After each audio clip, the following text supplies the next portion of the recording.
Wait, am I live?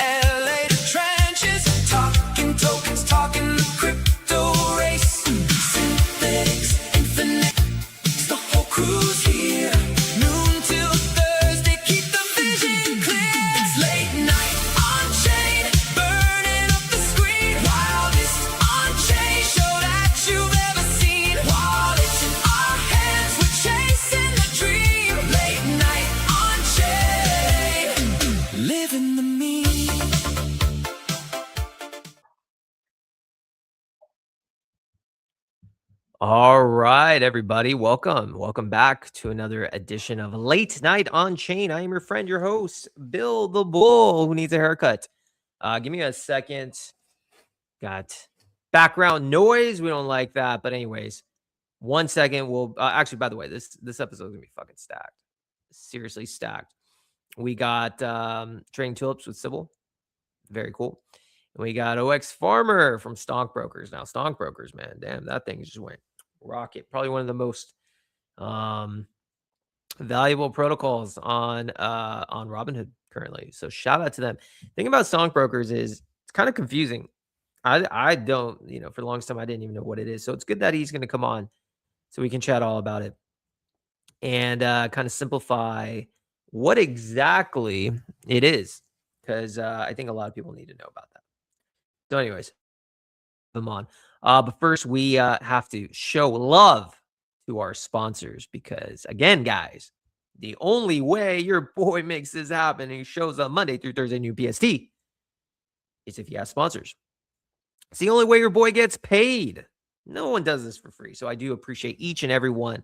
We have to start off with the presenting sponsor, the granddaddy of them all. This episode is brought to you, and actually the entire month, Easy A Kickstart. Easy A Kickstart is a platform, a launchpad in Solana land, and their focus is bringing on the most base builders in the AI tech space. Solana, for the longest time, has had a reputation of just being, Gen Z memes, trading culture, degen casinos. Nothing wrong with that. But they have now established themselves as more than just that, with projects like Easy A and their plethora of builders. Some of the top talents of the world are coming in, building on Easy A. So check out Easy A on Solana, especially if you're a tech builder. So shout out to them. Got to also give a shout out to our supporting sponsors. We love them as well. We do. Got to give a shout out to Banker. Most people do know what Banker is. Banker provides the AI. Actually, they do a lot of stuff, actually. Tooling for AI agents on Base. Now they're on Robinhood. They provide, it's a launchpad, stock pairings, different assets. I mean, deployers. Now, docs. Shout out to the Greek Chad.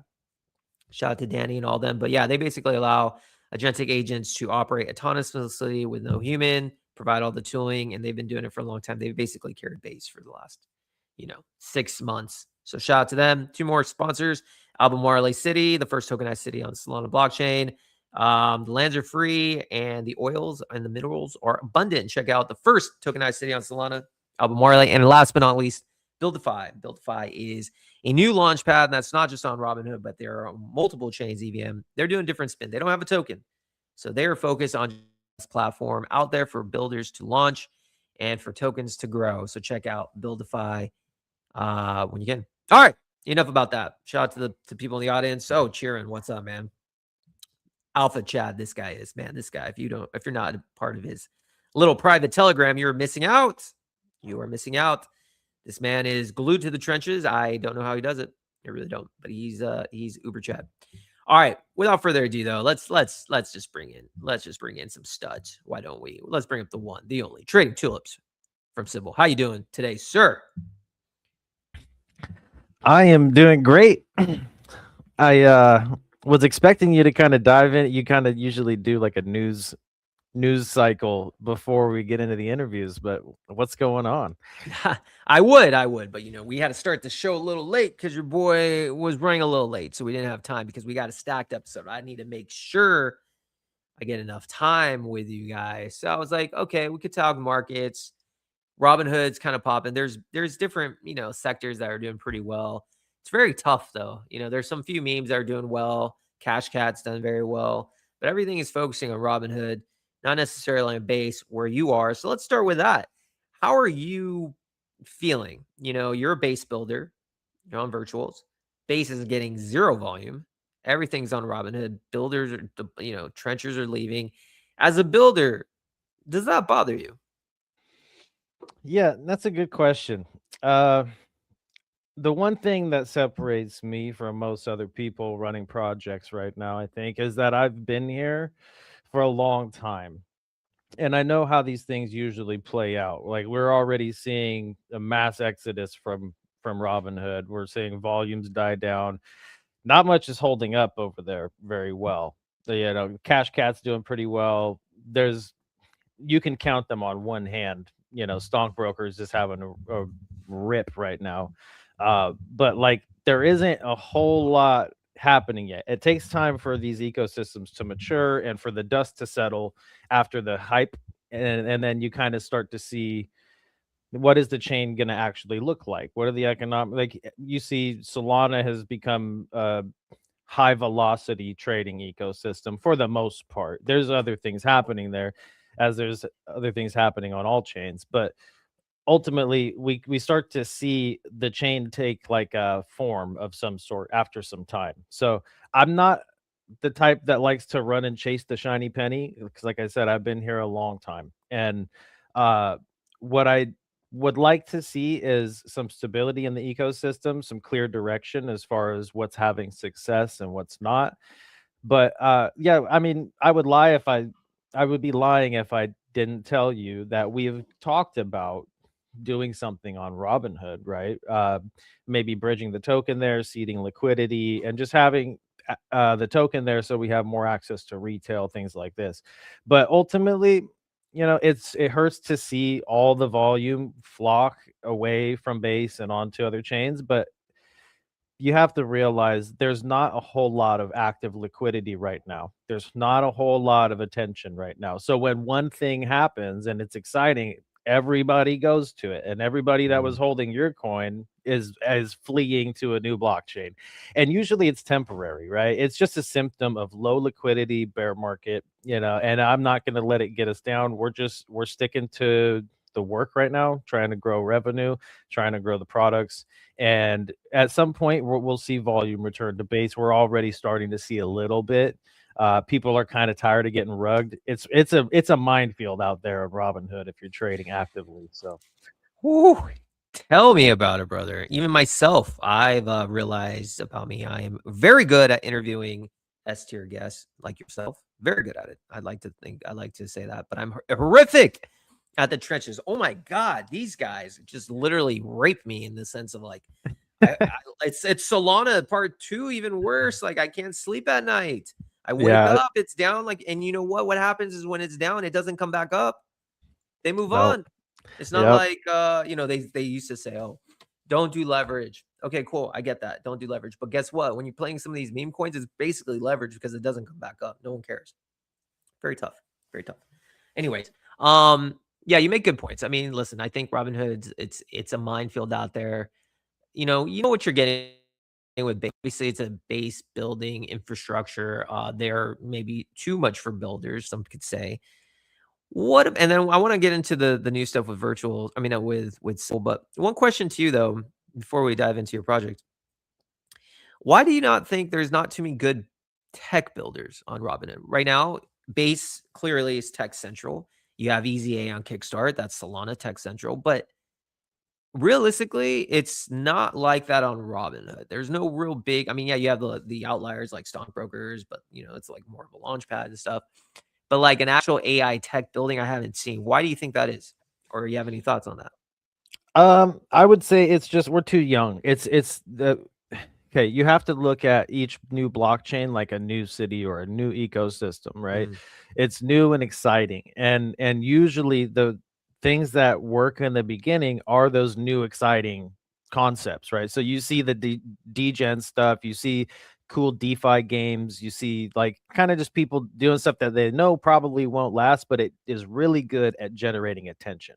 yeah. And that's kind of like what we see in the beginning. But as the ecosystem matures, like I was saying, that's why I'm watching to see where the value ends up going to, because if people there are trading AI a lot and they're very interested in the AI or AI DeFi crossover space, things like this, then because that seems to be what I see is things that are being received the best are things like Vex or where they're using AI plus finance, right? Because Robinhood's kind of been talking about that, and I think that might be a direction there for the chain, but it's a little early to see. But I think that over time you'll start to see more and more serious projects do things there. But this is where it comes down to really Robinhood and what they're incentivizing, right? Are they a lot of blockchains like Coinbase, they incentivize builders. They have all these types of Mm. programs to attract people building high quality things. So if Robinhood has nothing similar, they're going to lose in the long term. And this is why I have kept my feet planted, because it's a little early to go make claims and go chain hopping and abandoning our home base. Yeah, I think it's probably a smart move, right? Because I think the grass isn't always greener on the other side. There are I can sense though that might be a tough situation, but you're right. I mean, right now the ecosystem is super new. It's fun, but it's too early to tell what it's going to be. Is it just going to be more gambling culture? I don't know. Is it going to be more tech centric? I don't know. I like the tokenized equities part, but even those projects are getting absolutely destroyed. But anyways, we'll see. Good to know. Now let's turn to you, man. What is the latest? We had you on when we first started this whole series. Maybe, man, it's like 3 months ago. Feels like a lifetime, but a lot's gone down with you and Sybil. What's the latest, man? Yeah, it's been it's been a really fast paced 6 months. A lot has happened, and we've been just trying to stay on top of the memory product over the past 6 months, keep on top of research, and it's kind of been the research has been driving where we're going. And so over the past since we've talked, the plugin is now live. It's been tested over the last 3 months or so. We're starting to gather data, and what we're seeing is the Sybil memory plugin for users. This is for like the consumer plugin, uh, is outperforming almost every single memory competitor across long time horizons. So we're literally seeing no competitors that can have the same type of recall at the same amount of token spend. So we're seeing our users get a 60 to 80% drop in their token usage on average. Okay. And it fluctuates depending on how much they had in their context and things like this. But ultimately, people are seeing a drastic drop in their token usage when they implement using this with their agents. And this is something that becomes most apparent in people who are running an agent for like 14 days, or they're having it work with them on a project for an extended period of time, where you want it to remember what happened in episode 2, and you need to know who the guest was and what their email address is and all of this stuff, right? And you could just say a few words and have that get accessed appropriately without having everything stored in your context of like a giant client list or something, right? So this is where we're seeing the biggest impact for people. The plugin data, I couldn't be happier with. So now that we're starting to collect the data, now we can start to put this together into our pitch decks and things like this. Pitch deck is finalized. We're in talks with multiple capital firms right now, trying to see what direction we want to go with that, and exactly what valuation we want to raise at, things like this that are going to determine our short-term scalability. Um, so all that being said, that's just the plugin. We're kind of like looking towards the business side right now. The big thing that we're building is Sybil Sovereign. I've been working on this for the past 2 months or so, and this is governed agent frameworks for business, where you can create rules, and there's software, um, deterministic software that will make certain that your rules are followed. So essentially, your agent can't break the rules. So this is for sensitive business environments where they have an agent who's speaking to a customer in an email, and it can't share customer financials. You can't leak patient data in a Mm. hospital. Things like this, where we make it impossible for the agent to mess up. is the goal here. So we're striving for 100% compliance for agents operating within our frameworks. And that's going to be our pitch to businesses is I can guarantee that this agent will do everything that you need it to do and it can never mess up. And if it does mess up, you'll get a report for your compliance team and you can take it to your managers and you can give it to the board and everything is logged and accountable. So Interesting. So when did all this decide? Like, when did you decide to take this direction? How did this all come together? Because obviously, when we first chatted, this was not on the roadmap. When did no, you decide to do this?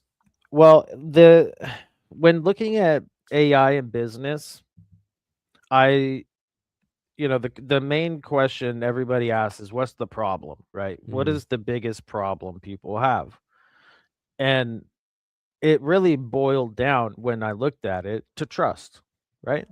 Like most businesses are using AI. Most businesses. And the ones who are not using it for a very specific reason. And that's because probably they don't want to give all their company data to Anthropic or something like this, right? Where they need a local model, or because they have a bunch of sensitive information in their company, customer financials, like patient health information, like I was saying, where they can't risk this data being mishandled, right? So this is where trust became, to me, the biggest problem for AI growth in business. And you're starting to see this. You'll see this if you look hard enough in the AI world right now, this conversation is emerging. Essentially governed frameworks for agents and businesses where they have a scope, they have rules, they have spending limits, things like this, Mhm. and then they're enforceable so that you create a guarantee for the customer that the agent can only do what it's supposed to do, and anything outside of its scope, it will be reported to you, and you will have to manually approve it or reject it, etc. So, and anything rejected, you get a nice compliance report that tells you exactly why it was rejected, etc. And then you take that to your team. So this is really what we're trying to do is enable businesses to be able to use AI risk free, which Mhm. is very hard to say to somebody. But in addition to this, what we do is we force hygiene. Okay, so we're forcing to keep the users to keep all of their important data, the large information, out of context, so they're saving money.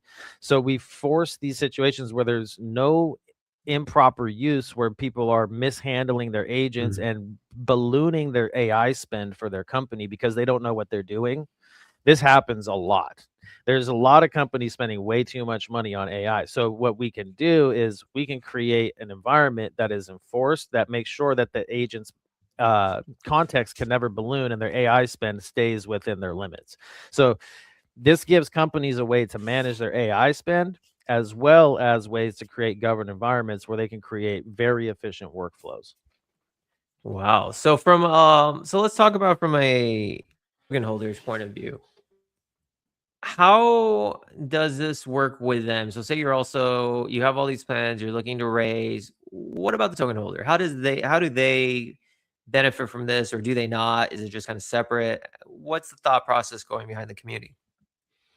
The token is, I've said this, we just had a space the other day, and the token's going to be an integral part of whatever we do.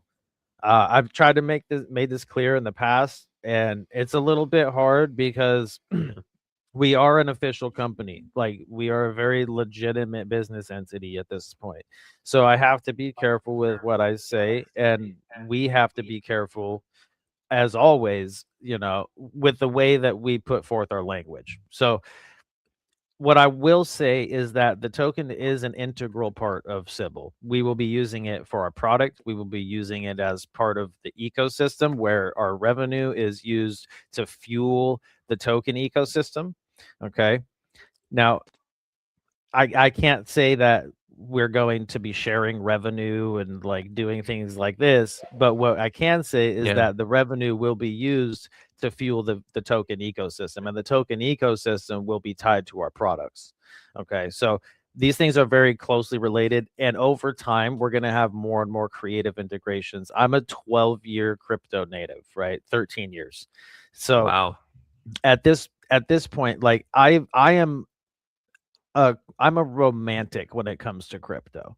I believe crypto will be it will be everywhere in society, powering all the financial transactions at some point. And I believe that the stigma will around the mainstream and crypto will slowly deteriorate over time, and that's why I want the Sybil token to be positioned for that time, so that when that time comes, we can use this in all sorts of creative ways within our app, and things like this. So it's just a matter of time. Right now it's very early. Everybody needs to Sure. know that we've been around for 6-7 months, but when you're a serious company, 6-7 months is like you're not even getting started yet. So That's exciting, man. I mean, you are not just a meme coin. You're a legitimate company doing, properly licensed, and you obviously have to keep your eye on that and to join the ride.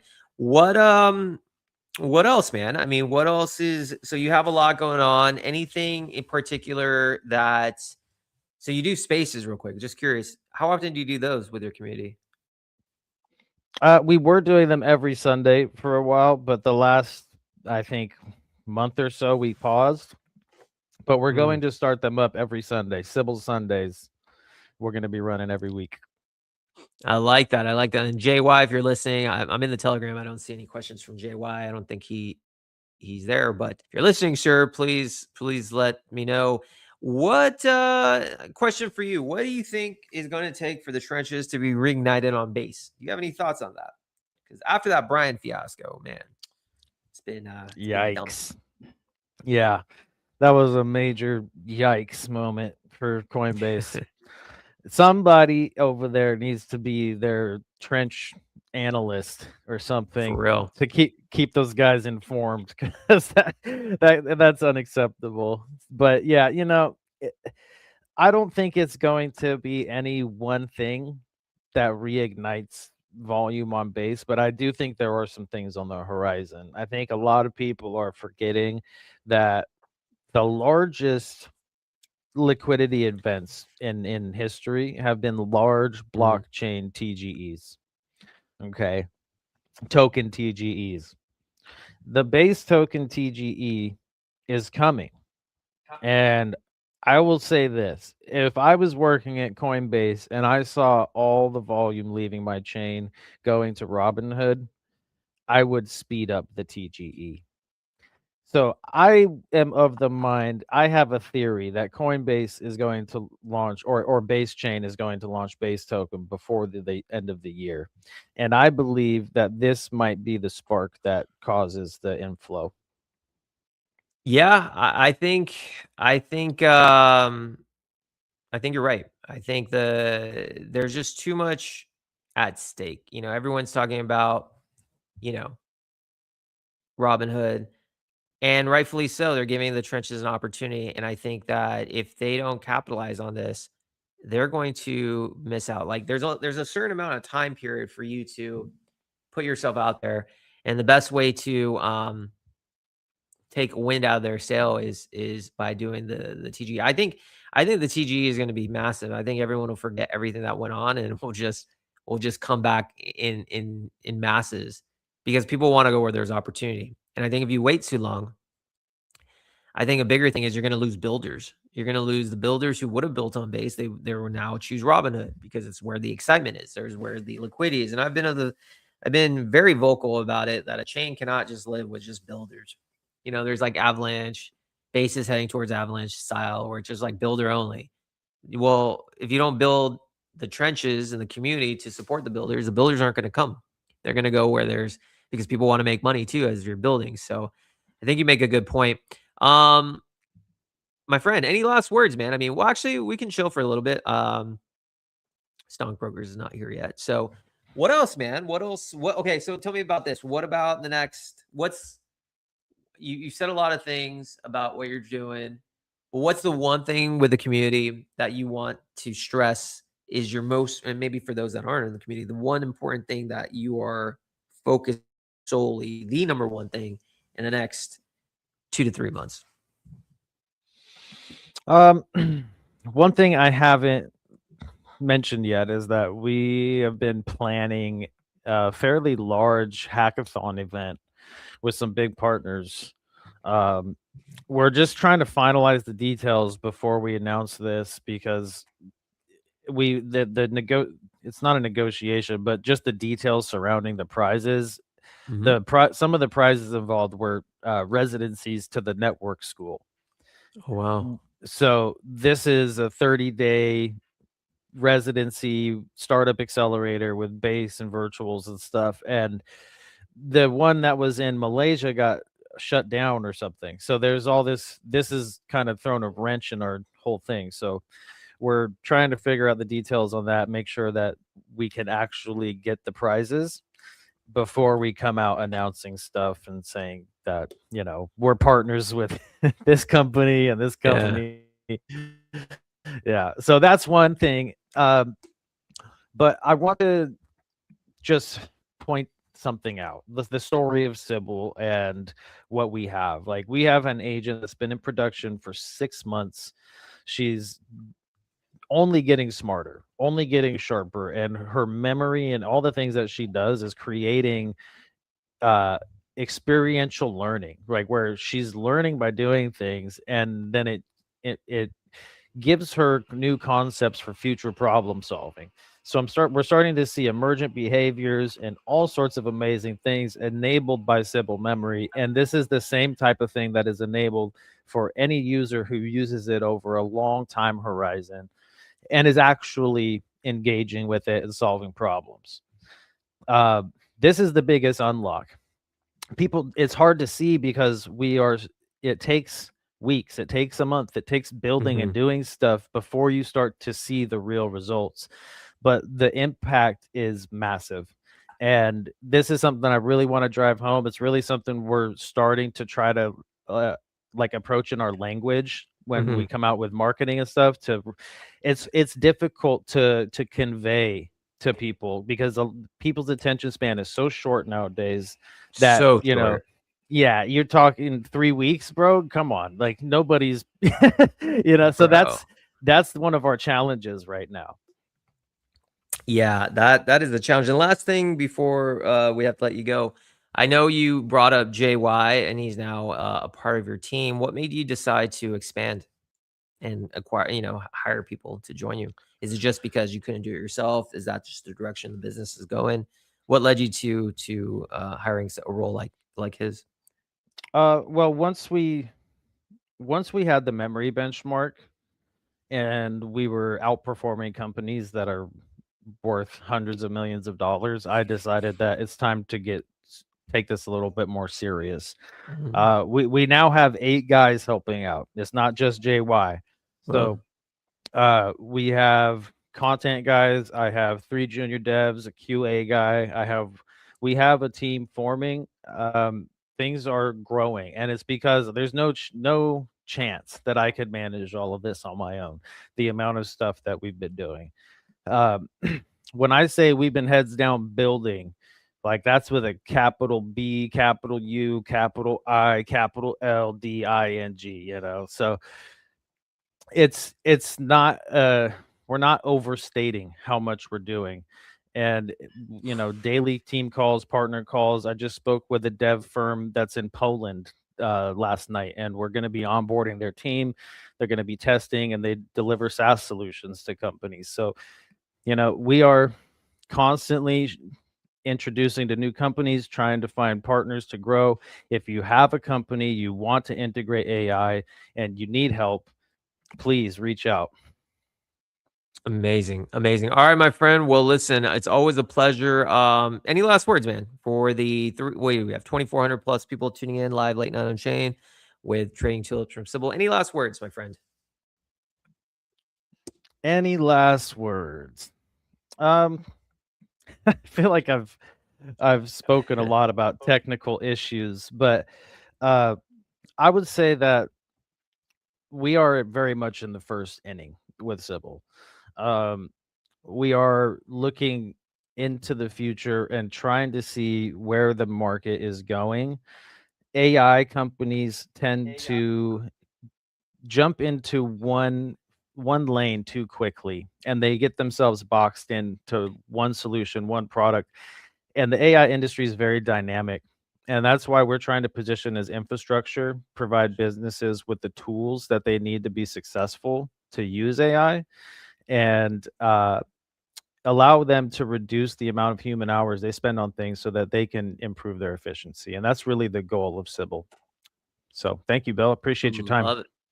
Yeah, man. Well, it's always a pleasure. Like I said, you were one of the first guests that I had on when I started this little multi-day thing many months ago, and now again. So you're always welcome to come on the show. As always, we'll have a couple clips made. We'll tag you guys, send it out. Sybil fam, you guys are lucky to have Trading Tulips. My friend, appreciate you. Enjoy the day. Thank you, sir. All right. That is Trading Tulips. Cool. It's always good to talk to builders on different chains. Damn, I need a haircut. Jesus. Ooh, need to get that trim. But yeah, no, Trading Tulips is just hardworking, dedicated, down to his craft. And I love it. I love that because base is a ghost town. But builders like him, they're just locked in, their focus. And shout out to the community who are still with him, still supporting and not just like rotating out. Awesome. That's awesome to see. And I'm proud that they're doing big things. All right. Real quick, I'm messaging Simple Farmer, letting him know to join.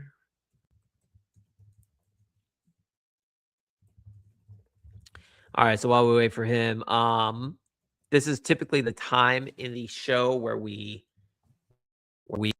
a media clip from our supporting sponsors, Easy A Kickstart, but we don't have the media clips. So no, because you have like an actual commercial. Like, what other show does this, guys?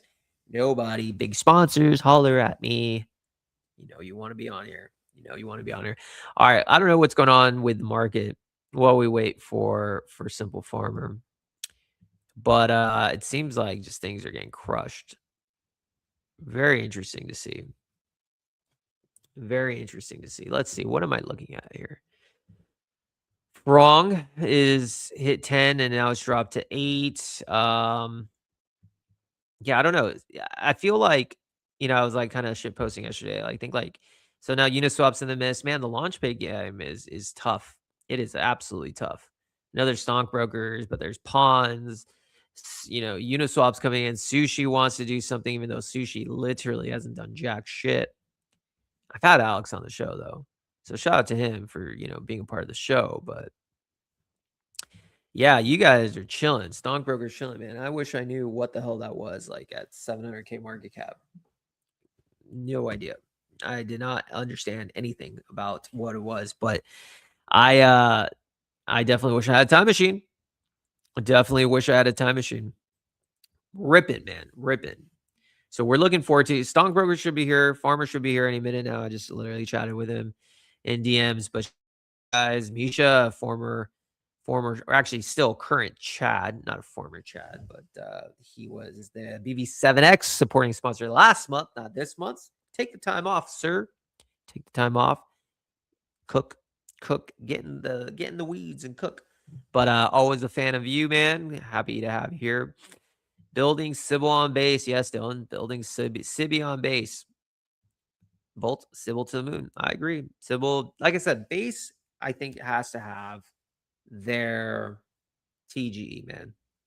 They have to have that TGE for it to come back. I think tokenized equities will be a nice pop. I think that'll be fun. But in order to get the trenches motivated, liquidity generation event. That's pretty much all it is. Once now that you have new liquidity, think about it, guys. Think about it. Think about it. Think about it. Think about it. We're all gamblers here. Let's just be real. You're a gambler. I'm a gambler. If you're trading shitcoins, you're a gambler. Like straight up. There's no ifs, ands about it. You get this liquidity event. Guess what you're going to want to do? Double it, triple it, quadruple it, 5,000. Because it's like house money. That's how most people think about it. Not saying, again, nothing I say is financial advice, blah, blah, blah. But you understand. So I think when that happens and you start seeing this, free money, quote unquote, I think the trenches on base are going to go bonkers. At least that's what I'm thinking. And there was a time around 2024 on base memes just went literally bonkers. So we'll see. We'll see if that happens again. Yeah, the market's like pretty much down across the board. I don't understand why, but probably not stockbrokers. We don't really talk prices on the show. But yeah, let's see. Yeah, there's just so many like options here in Robinhood land. That's the hard part, like figuring out what to get into, what not to. It's pretty it's pretty overwhelming. There's so many options. Plus, you don't even know like who's legit for the most part. You just don't. Anyways, enough about me. I think now we have a legend in the building. I think most of you guys probably know who he is, but we got to make sure that we show him love as well with an actual banner. And his name is the one. Oh, drum roll, guys. Drum roll, drum roll, drum roll, drum roll. The one, the only. 0x Simple Farmer, my friend. How are you doing today, sir? Hey, sir, I'm doing well. How about you? Not bad. Need a haircut, but not bad. The show is going well. I didn't get my coffee, been running a little bit behind. So I'm like feeling kind of weird. I typically have coffee every single day, but you know what? I'm already pumped. I didn't need coffee, sir, because I'm talking to you. So, anyways, no, on all seriousness, welcome to the show, my friend. First of all, congratulations. You have built a probably, I mean, I don't know the numbers. We don't talk charts or anything, but I think it's probably one of the most in terms of market cap, the most one of the top infrastructure plays on Robinhood. How does that feel personally, and to see this grow in such a short amount of time? Yeah, I mean, look, it feels good. It's been a very long iterative process. This is not day one. It's day like 1,000 or 1,200, something like that, of building in crypto.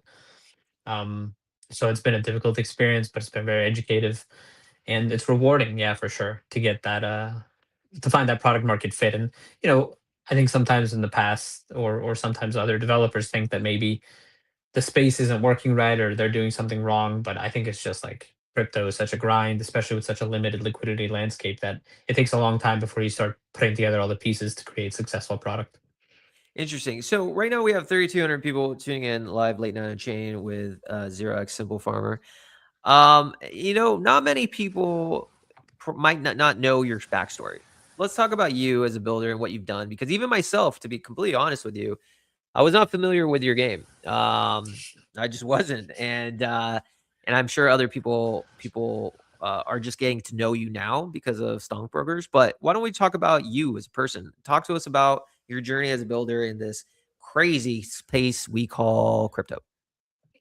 Yeah, I started off as a trader. Obviously, it was trading options actually on chain. After that, I got into quite a few projects, and I was kind of actually not speculating on the projects. What I was thought I was doing was investing in them. And then I was really disappointed by like what founders and people would do, especially with low cap tokens, of course, easily rugged, low liquidity issues like that.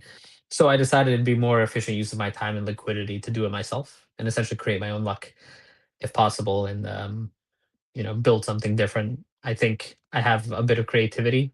And now that we have, great tooling and I've had enough experiences to essentially come through and teach me all the steps and all the things that I need to put together to, like I said, make a successful product, was able to do so. So the storyline is one that is filled with tries and what I would say semi successes. It was like try, semi success. But what I was able to successfully do is kind of aggregate community that whole time.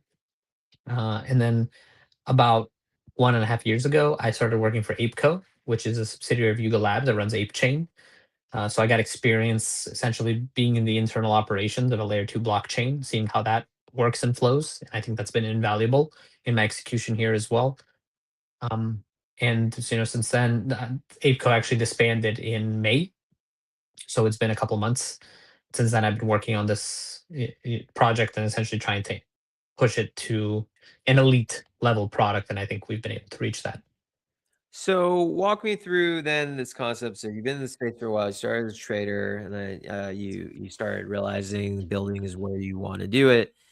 How did Robinhood come into play? Because for most people, actually, for most people, we understand because we're in the trenches. But to those listening on Spotify, to new people on my show, Robinhood, as of today, has not been out for that long. I think it's been out early July, maybe. I think so. Maybe late June, something like that. So, talk to me about you've been working on stockbrokers. What led you to come to Robinhood? Were you thinking about pushing this on another chain like Solana, Base? Did you just see right time, right moment for Robinhood? Walk me through the decision on getting this on Robinhood.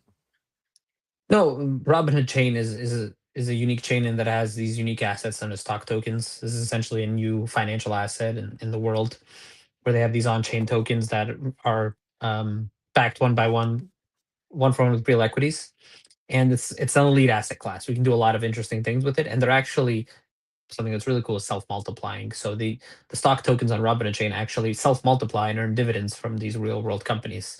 So when we get assets like that and we bring them on chain, we can create these really new financial primitives that can be like super interesting and successful. And I think like stockbrokers is an example of that. So that's why we chose Robinhood chain. And I've been working on it for a long time. We were actually on Robinhood chain testnet Mm. 7, 8 months ago. We were on the first teams to develop there, and their one of their heads of BD actually said that he thought stockbrokers was the most fun product on their testnet. They presented it at this big seminar. I got a photo of that. I saw my project on the projector. So I was like, okay, some recognition, some support. It looks like they care about people building cool things. So let's go there and let's deliver big time. Wow. Okay. So you were a part of the test. Basically had the idea of building on Robinhood from the get-go, which actually makes sense. So you've had experience with layer 2 blockchain, so your network's probably really big. Makes sense. Makes a lot of sense. And yeah, the tokenized equities parts is extremely interesting to me as well. Okay. So now let's talk about stockbrokers. All right. Because even for myself, before I even knew, I had no idea. When you have like this new primitive, you have this new thing. Not many people are going to understand. In your case, not many people did, but those that did, doing very well. So walk me through the concept. There's now these NFTs. How did the NFTs work? Just explain to me and the 3,000 plus people tuning in. Pretend we're 10 years old. How would you explain stockbrokers?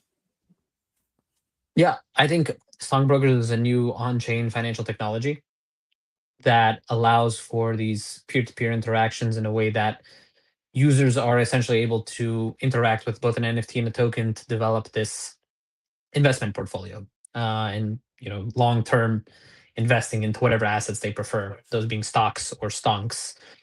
Essentially, there is a token and an NFT, but they're both pegged one to one, so they're the same asset. The token is just a fractionalized version of the NFT. They flow through something called the Anvil AMM, which I invented. That AMM, that swapping feature, essentially charges a fee that powers our phase one revenue for distributions of stock tokens or whatever tokens the users select to those brokers. We're going to have additional phases. Phase two includes a token launchpad. Phase three includes a VDEX. And phase four is a decentralized options exchange on Robinhood Chain.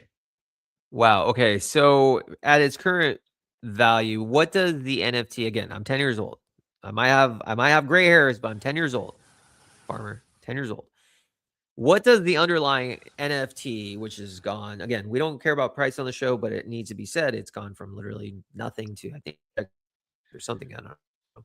But what does the actual NFT represent if I'm one of the holders? Am I getting fees? Am I like what does that entail? Is it just a cute picture? What do I do with it? No, the NFT actually represents equity in the whole system. It represents partnership, and that value is reflected in the revenue distribution for essentially activating or soft staking that NFT. Similar to how Uniswap LP position NFTs earn revenue, stockbroker NFTs earn revenue from the protocol itself and the swaps that happen within the protocol. And we're using that community layer to create a distribution funnel. So far, we have obviously great product market fit, really solid distribution, and so now we want to scale both horizontally and vertically by essentially bringing on more additional unicorn projects, more things like stockbrokers, more things that are maybe diamonds in the rough, and pushing them through our special projects feature in the Stonk Launchpad, which is our token launchpad, where we will essentially help amplify and distribute and tell people about these new tokens and these new projects that some of the great developers in our space are working on. In exchange, those developers essentially agree that a portion of their LP fees or their revenue structure goes to the Stonk brokers, and they agree to lock their liquidity in our safety deposit box liquidity locker, which also shares 20% of LP fees to all the activated stockbrokers. Very interesting. Okay, so let's dive into that because I think that's a very interesting mechanism because today's AI world, distribution is the name of the game for builders. You can build anything pretty much now. AI is complete, and this is the whole point of this show. Actually, the reason I've created this show is to give distribution to builders to talk about what it is, because otherwise you're just going to be, build and then how do we get the word out there? So you've created now this community of stockbrokers, and you have this launch pad that you're going to go to. What kind of and of course, it makes a lot of sense because if I'm a builder, I need distribution. I need holders to want to know about it. You already have a community of holders who are incentivized with aligned interests to see this project grow, because if it grows and it does well, then guess what? The fees are going to be generated to the stockbroker. So it's a mutually aligned interest. I get it. And I think that's great. Now, my question to you is, what kind of projects are you guys looking for? Because I assume not everyone can get, featured and specialized, distribution. You have to believe in it. What kind of projects, creators are you targeting? Yeah, I'm looking for seasoned developers who've had failures. Honestly, I think failures are some of the best teachers and lessons. The people who have tried and iterated and haven't given up. I probably won't be accepting developers into special projects that have, tried and then left for 5 years. Sure. It's going to be more the people that have stuck around and continue to iterate and be creative. However, I will require that, everybody who launches on special projects has unique proprietary products, not copies of other things. And of course, for now, that process is semi-centralized because I'm vetting kind of the people that are coming through. But long term, I expect that the collection of the stock brokers themselves are the ones who decide on the special products launches. How many NFTs holders are there who make up the stockbrokers? So it depends. Like, do you count the token holders who are holding a fractionalized version of the NFT as NFT holders too? Because I do, and because that revenue stream lives downstream from the actual NFT itself. So the token obviously matters big time too. So it's over 12,900 people now. With the holders. Now, what about the NFTs just by himself? Just curious. I would have to look. I think we are in the 600 range, about 600 people. But an important thing to note is that a lot of those people are very, very, what I would say, high end holders. They're Sure. people who really represent the space, and there's a lot of people who are KOLs. There's a lot of people who host spaces. There's a lot of people who host streams like yourself, and I couldn't think of a better distribution channel than that. Yeah, I mean, where's my time machine? Have you invented one, Simple Farmer? Because if I had a time machine, I would go back to whenever you launched, and I would probably go all in and then literally just fuck off for about 6 months. I think I'd be doing pretty well. No, but in all seriousness, it makes sense. So if it's a curated approach, it probably needs to be initially by you. So the word is you're going to be selective, obviously, because launch pads are one of those things where there's obviously a lot of competition and everyone's targeting different things. But it seems like to me, and correct me if I'm wrong, you're going for more of a quality scale approach versus just letting everyone in. Well, that's for special projects. I still actually want to try and tackle the problem of the common token launchpad that we have, right? There's hundreds of them now. Bonding curve model, tokens launch, people speculate, tokens go up, mostly go to zero. Very, very poor experience for people. The lowest RTP experience you can have almost in the world is essentially participating in a meme coin launchpad trading. And so we are going to have special projects where we curate to these projects and they pair with the stockbrokers LP as a requirement. But we're also going to have the regular bonding curve style fund launches. The thing is, we're not going to do them the way that they've been done before. These launches themselves are essentially going to be dictated by VRNG. So we're going to get to a situation where KOLs of course, can still have power. People who talk about which meme is good, which token is good, will still have a lot of power. And I'm sure some tokens will run really well because of the community and the people backing it. Sure. But some tokens are going to win big based on verifiable random numbers on chain. And we're going to do that because we're going to take a percentage of the fees, accrue them into essentially a pool, a liquidity pool. And when those fees reach a certain amount, say like $100,000, $200,000, the user themselves will be able to clock in. When they clock in, it will randomly pick one of like the top 100 or 200 tokens that have been launched from the launchpad itself, and buy in like $200,000 worth of that token in one purchase. Whoa. Simple Farmer, I've been thinking about. So last year, I think I have a very interesting proposition. I'm not saying anything right now, but last year, we did a creator coin. I had a show. It was attached to my brand. I did very, very well in Zora, but then Zora went to shit. And now I'm thinking, okay, and it was paired to LP with Zora, but Zora is just literally VC unlock, and they kind of gave up. So now I'm just actually thinking about, well, with my media brand and all the hosts, the guests that I have are some of the top of the world, like you. Maybe I tie in a creator coin attached to this. I don't know. We might have to talk off camera, man. There might be something there because I'm trying to figure out where to launch this thing. Okay. Before we let you go, though, we did have a question from Chiran, or Kyron. I known him for a while, but he's an OG in this space, and he's a big stockbroker fan. So he wanted to ask this question. Feel free to answer or not. Now that Uniswap is going from aggregating launch pads to competing with them, how are you thinking about the ecosystem's reliance on their infrastructure? From him, he feels like the pool's trade news makes the stockbroker VDEX the most strategically important thing on the roadmap, and I don't think most people have connected that yet. Do you have any thoughts on that?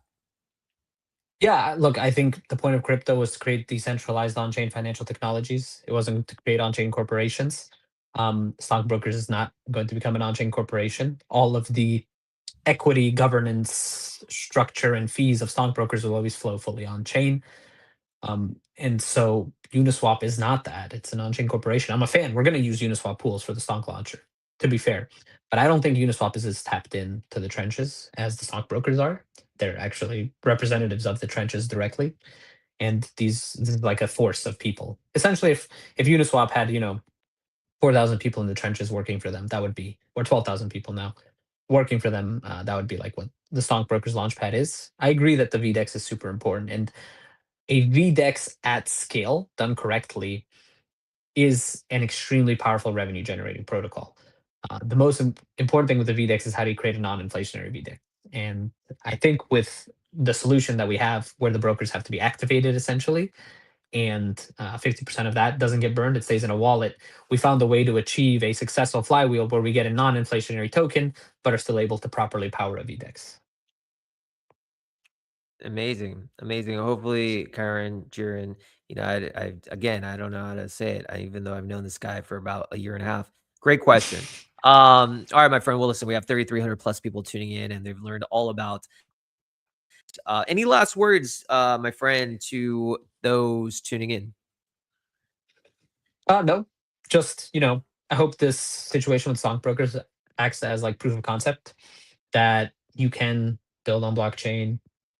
You can go from having like no followers. I had no followers 2.5 years ago. I was just on Discord, was not on Twitter.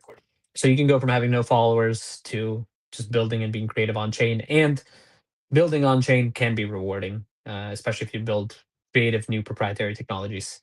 So I would say just to people, if you're going to build something, make sure it's new. Interesting. Very interesting. Well, there's nothing more new than what you've built. My friend, we're going to make sure we have 2 clips made. Our team will tag you individually. We'll send it your way, and definitely check your DM because I would love to pick your brain. Hey, late night on chain, stockbrokers. I'm just saying it could be a big deal. A lot of people would tune in. They would instantly know distribution, maybe distribution. But anyways, my friend, thank you for coming on, and enjoy the rest of your day. Thank you, sir. All right, Simple Farmer, the chat behind stockbrokers. Again, where's my time machine? Would like that. It would save me a lot of gray hairs because the trenches are crazy on Robinhood, man. Again, the trenches are crazy, but infrastructure like that is just it's going to be there for the long run. So Shout out to them. Shout out to you guys.